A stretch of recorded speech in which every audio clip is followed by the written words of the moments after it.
All right. Well, the next item on our agenda is called quality data training. As we do the work of addressing homelessness, and as we look at the strategic plan and what we're trying to accomplish, one of the elements we recognize is that data is central to understanding needs, and it's central to understanding what's happening and what resources are needed to truly move forward. We're very fortunate to have Tracy Cunningham at Mercy as our HMIS administrator, and she's poured her heart and soul into improving data and quality data in our community for over a decade. And so as we all in our organizations go about this work and work to collaborate, we recognize that it's difficult at times, but we want to sort of, as we think about the community solutions built for zero process we're a part of and other efforts, quality data and capturing quality data is more crucial now than ever. So as we've met with our HUD technical assistance providers, this is one of the things that we've been talking about. And we're really fortunate to have Eric Gammons from the Technical Assistance Collaborative with us this morning. And Eric is going to talk a little bit more about his expertise, but also help us to think together about the importance of quality data. Eric, I think you have a presentation, so I'll stop sharing and it should let you take right over. Thanks, Josh. Hey, good morning. Can you hear me okay? Yes, we can. Oh, fantastic. Let me try to make this happen. Good morning, everyone. I'm on my second cup of coffee, so bear with me. Not sure why I stayed up so late last night. Let's see.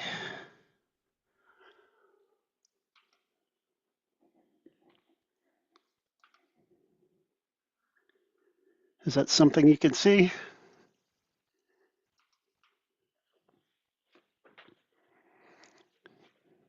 We can see it great, Eric. Perfect. So, hi, everybody, and I'm so glad to be joining you this fine morning. So my name is Eric Gammons, as Josh mentioned. I work for the Technical Assistance Collaborative out of Boston. However, I'm located in South Louisiana.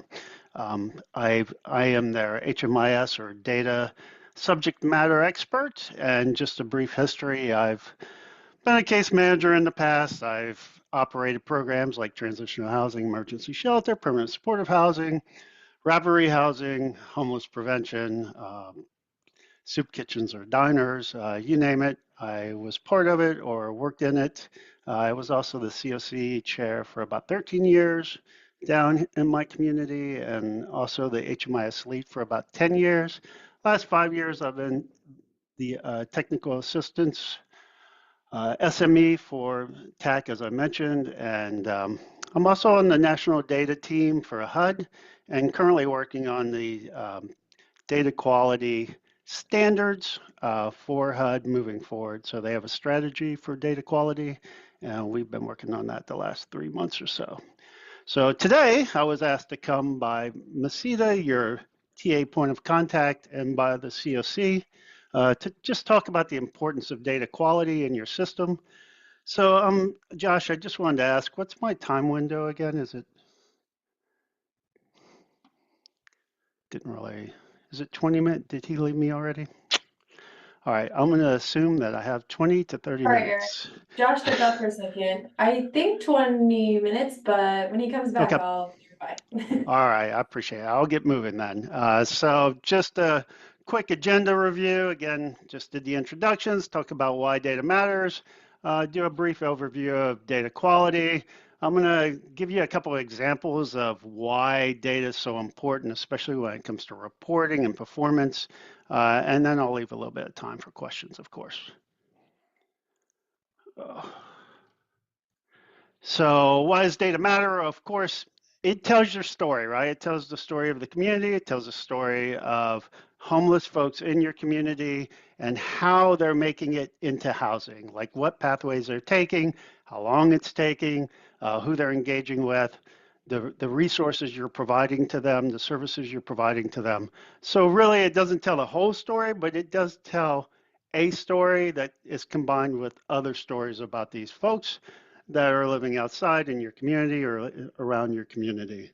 Of course, data matters for reporting, especially if you're for your funding sources that are helping you with the resources that you need to get these folks into housing. Helps your COC and your communities, your government entities with making decisions about how they're going to allocate funding, what their priorities are going to be, what is needed for the future, your system planning, all those pieces. And again, on the individual basis, it really helps in prioritizing and assessing individuals for what's the best form of housing for them and what pathway makes the most sense. So of course, data is important on all levels. And number one, I have at the top is staff performance. I know that seems kind of strange, but in reality, you can be the best case manager in the world, best housing navigator in the world. But if you're not collecting accurate, high quality data on the services you're providing, you're really not telling your story of how good you are. Yes, you may be getting people housed quickly, but if it's not indicated in HMIS, then when those reports rise up to the COC level or agency level or even project level, it's not going to reflect all the work you did as a case manager, as a navigator to get those folks housed. And so really, I look at that as the most important piece. Yes, it's telling the story of the participant, but what it's really telling is a story of how awesome of a case manager of a worker you are to your boss, to your director, to the COC, all the way up to the state and to HUD or any federal funding source. So other data uses, of course, we use data, generally COCs use data to rank and review projects, to make funding allocation decisions, as I mentioned before. We also use data, and HUD uses data for system monitoring. When they go in and look at the COC system or look at a project and monitor it, they're going to want to see the data that reflects the work you've been doing. Of course, with reporting, there's a lot of system-wide reporting going on and project-level reporting. Just a few are the COC APRs, system performance measures, the LSA or longitudinal system analysis, the point in time. I mean, I could go on and go on. With the reports that are pulled from HMIS. In addition, again, as I mentioned, HMIS data can be used for the coordinated entry system and for putting people on a by name list.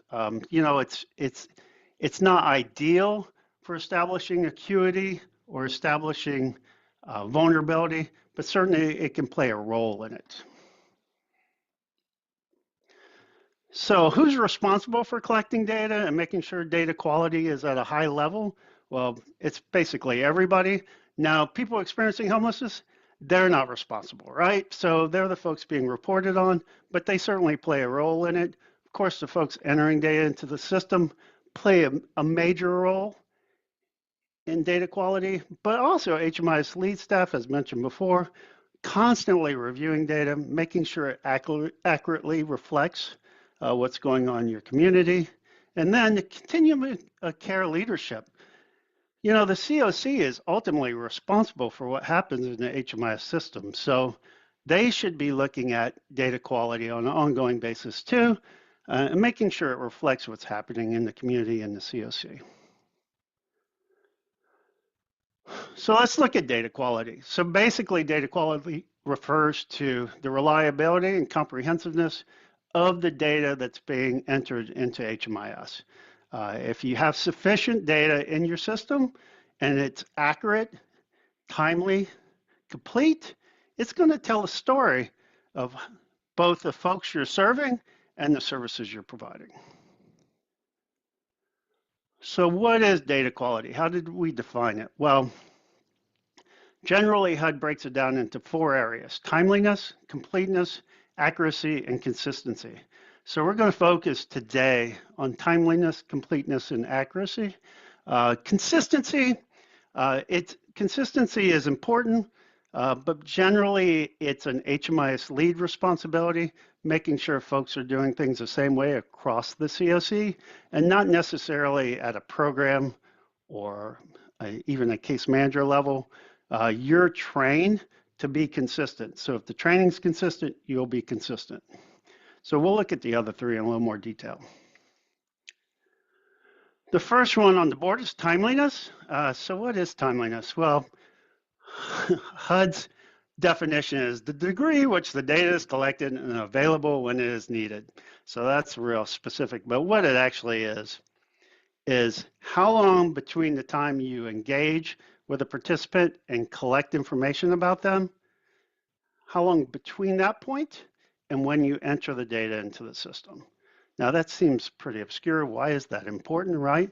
Well, it can be very important because the longer that delay is between when you collect the data and when you enter in the system, the less accurate it becomes, the less complete it becomes, and of course, the less useful it is for the community as a whole, because basically it's old information, right? So if you collect data on somebody on Monday and they're living out on the streets and they're looking for shelter and you don't enter it into the system until 2 weeks later, well, that meant they spent 2 weeks potentially living outside, waiting for that referral to go through the system to get into a shelter, right? So it's important to get that information in as quickly as possible. So what does quickly mean, or how do I measure if I'm actually being timely or not? Well, typically, and I'm sure the COC has a data quality plan that indicates the expectations of timeliness for a user that's contributing data. So meaning you can look at that data quality plan and decide, am I meeting that mark? Am I meeting expectations of the COC as far as timeliness goes? HUD doesn't have an expectation. HUD expects the COC to establish timeliness, or what can be considered good timeliness. Also, keep in mind that depending on what you're doing, if you're transitional housing, emergency shelter, stray outreach, your timeliness expectations might be different. So it's important to know, specifically depending on your project type or your component, what your timeliness expectations are from the COC. So what can you do to ensure that you're meeting those expectations of timeliness? Understand that HMIS data entry is not something else. It's part of your job. If you're a case manager and you're doing client data entry, that is a part of your job. It's not the additional thing besides you helping folks get off the streets. So it should be incorporated into your workflow, into your work plan. You should set time aside, at least daily. I think daily is good, maybe every other day. There should be time in your schedule that's just for data entry and data quality review. It shouldn't be you trying to do data quality as fast as you can because you have all these other things to do. It should be one of those other things. It's part of your job. And this is just an example. Client engagement is part of your job. Of course, you have training, staffing, admin responsibilities. And then you have data entry, right? Or data quality review, looking back at what you did and making sure you completed all the questions, that they reflect the accurate story of the person you're helping. All those pieces should be involved in that data quality review. Remember that if you are doing live data entry, that's great. That means you're sitting down with the participant, asking the questions and entering into the system right then and there. But there's some potential drawbacks to doing that. We'll talk about that in a few minutes, but basically that's the best solution, but not always the practical solution. So just remember, you should schedule time in your work plan to do data entry if you are contributing to the system. So another part of data quality is completeness. I think this is the one we all sort of know about. It basically means, are you answering all the questions you need to answer for the participant or the household you're working with? So this is the one that typically HMIS leads just kind of, they struggle with, right? They struggle with getting people to answer all the questions. And when you run reports like an APR, like an LSA, like system performance measures, those non-answered questions really can affect these reports, right? So you actually be rejected if you don't answer some of these questions. So it's the thing that we most concentrate on, but certainly timeliness and accuracy are equally important. But let's just kind of look at completeness a little bit. How can you ensure completeness?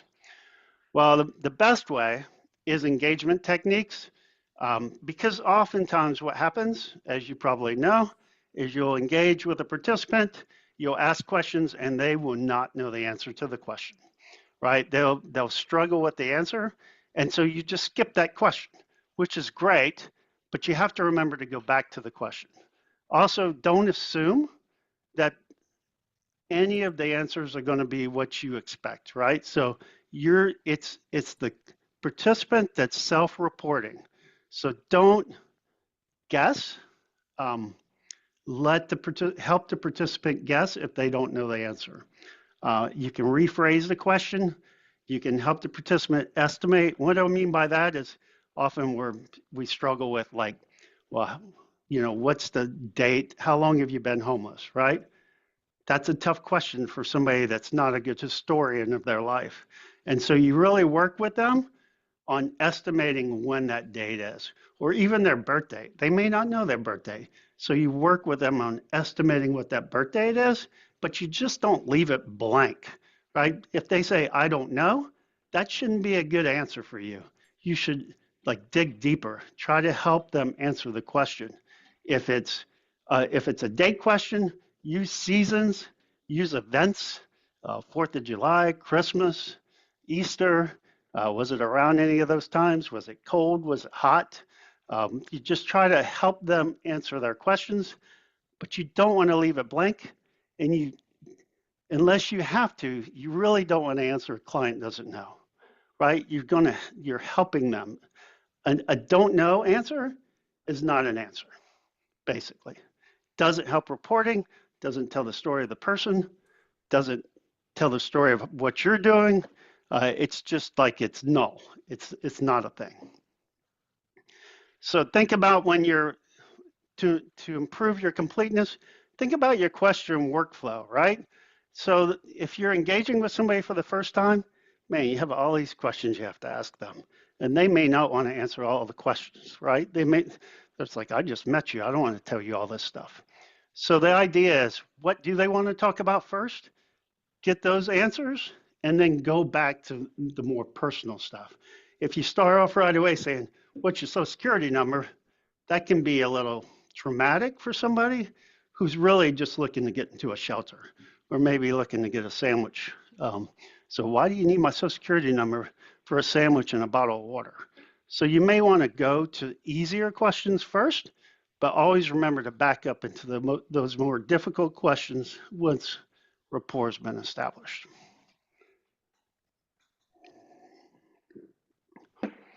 Another way to ensure completeness is to know what the expectations are of your project type or component. What do I mean by that? Well, if you're street outreach, there's a certain set of questions you're required to answer.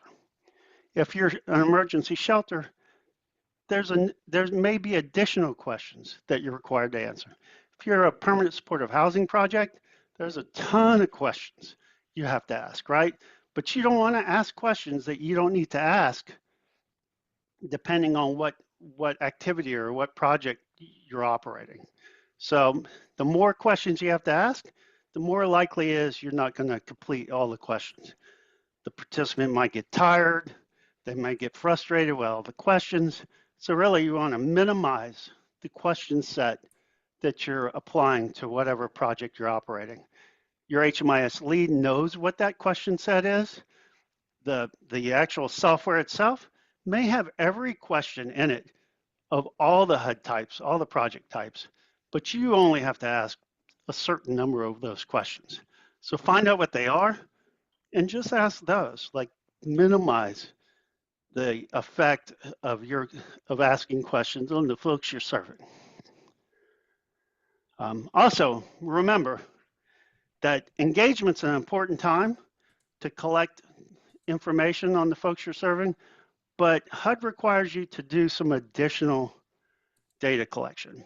And that data collection can include annual assessments for projects where you're working with the individual past a year. It can also include like events. So say the person moved into housing. There's a data element that you need to complete called move-in date, right? So you have to be aware of those things.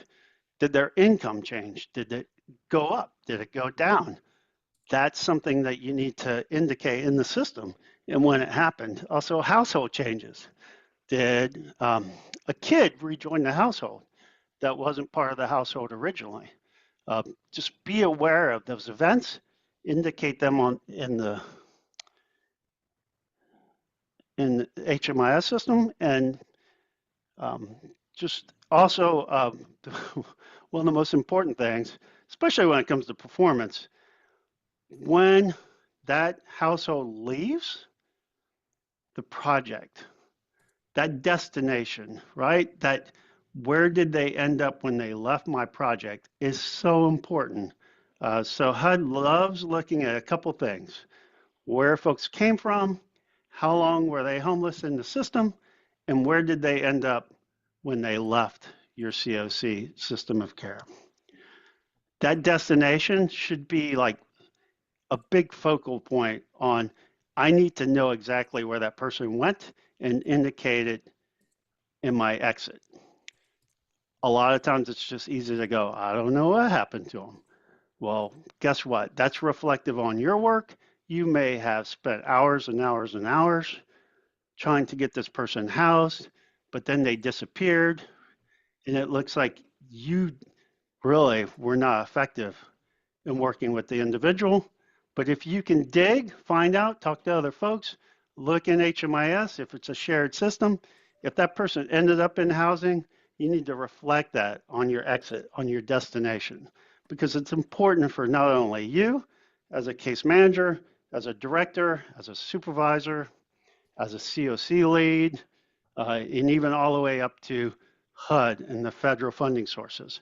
Like, they want to see that the money they're putting toward helping these folks is actually helping them getting to housing. So another part of data quality is accuracy. This one's a little tricky, right? So it's how accurate is the data you're putting in the system about a participant or a household? How accurate is that data? Does it actually reflect the real world client, what's actually going on with the person, with the household? Accuracy is hard to check on, right? HMIS leads, they can check on completeness. They know if you answered a question or not, but it's harder for them to know if what you answered, it actually reflects what's going on or the person that's being helped. So it's important for you, if you're somebody that's doing data entry, to do your best to ensure accuracy of those answers of the questions you're asking. Sometimes you can check on accuracy. Some examples of that is like birthday. Well, if you're working with adults and you put the wrong birth date in and it's showing that they're 1 year old, you're pretty sure that's not an accurate answer. You can make the adjustments. Same go with disability. You know, there's those cross checks. Do you have a disability? And then it asks the list of disabilities. Same with income. If somebody is a child and you indicate they're a veteran, that's probably an inaccurate answer. Non-cash benefits. An example of that would be, let's say somebody indicates they have SSI. Well, normally that's going to come with Medicaid, right? Or if they have Medicaid, then what component allowed them to get Medicaid? Is it SSI? Is it TANF? What's going on with that? So there's some cross checks you can do, but really the best way to ensure accuracy is utilizing effective engagement techniques. And I just listed a few here. Reflective listening, that's an important one, right? You're asking questions. This person wants to go into a shelter. They're not worried about answering your questions, so they're just going to just answer whatever they want. So you do reflective listening. What I heard you say was this, and then they may come back and go, oh, no, that's not right, and actually tell you the correct answer. Open-ended questions, you know, you don't want to ask yes and no questions. You want to dig a little bit deeper. Because again, they may just answer yes or no, or they may misinterpret what your question is. So you ask open-ended questions, let them tell you a little story. Remember, keep things trauma-informed. Most folks living outside have suffered some form of trauma, so you don't want to re-traumatize them by digging in too deep. Only collect the things you need. Shared reality is important with folks, especially experiencing some mental health situations going on with them. Establish what's real and what's not. You share reality between you two, and make sure you're always ensuring safety. Somebody that doesn't feel safe is not necessarily going to provide you with accurate answers. So all of these pieces really can be provided through trainings, either through your COC. I don't know what's available in your community, but certainly you should be, especially if you're engaging with folks living outside, you should be participating in some forms of training around engagement techniques. Remember, it's not a race.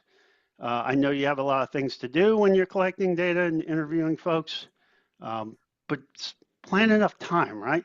So the person you're helping doesn't necessarily have a time clock.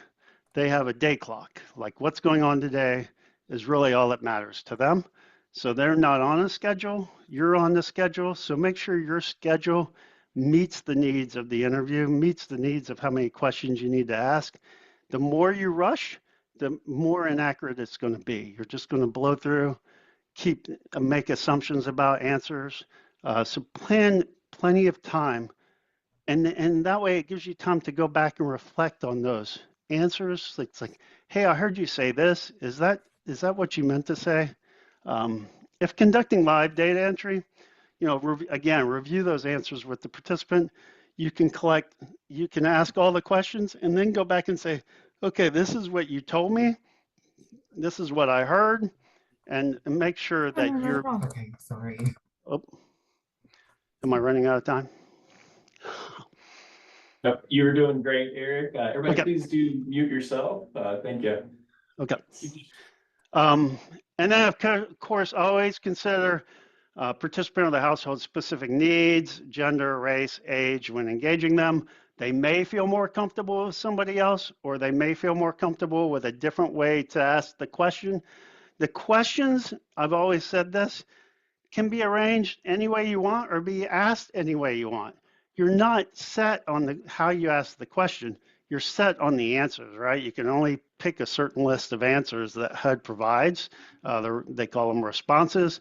But the way you ask the question can be adjusted to the population you're serving. So it's important to remember that. Work with your HMIS lead, work with your bosses, work with other folks. If you have some other TA folks working in your COC on what's the best way to ask these questions depending on the population I'm serving. So why does all this matter? Well, hopefully most of y'all like cookies. Just kind of give you a cookie example. So with timeliness, of course, if you overbake the cookie, it's not going to be good, right? It's going to be dry, it's going to be crumbly, it's not going to have a great flavor. Completeness, if you forget some of the ingredients, well, then it might be too sweet, or it might be too dry. Maybe you forgot to put eggs in it, and so it's going to be doughy on the inside. Accuracy, if you don't follow the instructions correctly, you might put too much of one ingredient in, which may cause the cookie to become tough and hard. Or with consistency, and we really didn't cover that, but with consistency, it's really about making sure that everything is done the same way across your COC so that the answers are consistent and you can use them to report out the effectiveness of your services. So I'm going to take one example, or I'll take a few, but this is my primary example. This is the one I love to focus on. Something it doesn't seem to have a whole lot of meaning, right? Date of birth, why am I collecting that? Why do I need this person's date of birth? But it's incredibly important, and it's important for reasons you might not think about. So it establishes age, and the way HUD looks at things is they compartmentalize the folks you serve into adults only, adults with children, and children only. So almost every one of their reports starts with that first division of groups. Adults only, adults with children, children only. Well, guess what you cannot determine?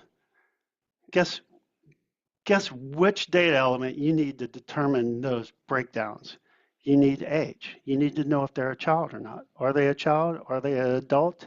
So if you think about the reports that date of birth can affect, it's almost all of them. And I've listed the majority of them here. So if you spent hours and hours and hours working with a household, but you didn't collect their date of birth, when that information goes into these reports, that household is going to be left off. It's going to be put on the side. And it's going to be, we don't know, because we don't know if this is an adult only, adult with child, or a child only. So it's not even going to be a part of the performance. HUD's going to look at that and say, that data is not usable on that household. So just that simple thing of establishing date of birth can affect so many other things. That's why data quality is so important. So here you can see it's like one of the things, the point in time count. Like we're counting folks with households with at least one adult and one child, but we're also breaking it down into these age groups, right? Because of the YHDP and other programs that serve youth. But if without the age, you don't know. Like you don't know, this person's not going to be, the household you're working with is not going to be included in any of these reports. And point in time is important, you know. I mean, the federal government allocates money based primarily on point in time. Like they look at how many homeless folks you have and say, okay, we think you need this amount of money. Well, if you're excluding people from your point in time just because you didn't collect their age or their date of birth, I mean, that's incredibly important. So here's an example. Again, I'm sticking with the date of birth piece, right? This is part of the Stella P. I don't know if you've ever heard of it, but if you have, it's a reflection of your housing programs and your COC. And you can see, like this is straight from the HUD HDX 2.0 system. It's looking at average days homeless for your COC. Now, this is not your report, so I don't want to confuse you with that. This is some other COCs. But immediately you can tell HUD's breaking these populations down into these three groups of adult only, adult with child, and child only. Again, if you didn't collect that date of birth, the folks you worked with are not going to be in this report. So just a simple example of how one field, one question you ask can affect so many reports. That's why data quality is really important. So I threw this in here, prior living situation, because just recently HUD's implemented a new eligibility form when submitting a continuum of care APR. What does that mean? Well, HUD's looking at, hey, what did you indicate as the prior living situation? And does that make the person eligible for the project you're entering them into? And if it doesn't, then you're going to need to explain why they're eligible. In the past, the HUD field offices have just rejected the APR because of this. But again, this is a whole report, a whole project that's operating in your system for a year. The report to HUD gets rejected because you may have made a data quality error on the prior living situation, or you may have not updated it. So, I mean, I guess this is the point I'm trying to make is one tiny thing can affect so many big things, right? So it's important to set aside that time, make sure that your data quality is accurate, timely, and complete. I mentioned this already, so it talks about project exit and destination. So destination is incredibly important. If you look here, this is again a report not from your COC, but basically it's showing exits from the homeless system. And what this is reflecting is who went to permanent housing, and that's straight from that destination answer that I mentioned earlier. And this is important for HUD. This is important for all the federal funding sources. I imagine it's important for your COC and your community. Like, is our system of care effective? Is it getting people from homelessness into housing? And that's all I have. Hopefully I was within time. I want to be the first one to jump in, Eric. It's Yep. Tracy. Hey, Tracy. And say thank you, especially for pointing out, just pulling that one data element and showing people that how they get the emails from me when these reports are going on, and they now can see an outside person's view as to why I'm desperate for fixes and answers, or don't put it on the back burner at this point. But if we fix it and when it's going in correctly, then we don't have those issues. So I thank you for pointing that out. Oh, you're absolutely welcome. I don't know if anybody's interested in this PowerPoint slide deck, but I'll go ahead and PDF it and send it to Masita, and she can distribute it to you, Josh. That'd be great, Eric. We really appreciate this and appreciate you being with us this morning. All right, let me stop sharing. There's no more questions. I'm going to go ahead and jump off, okay? Thanks, Eric. All right, man. Thanks, Eric. Bye, y'all. Nice talking with everyone.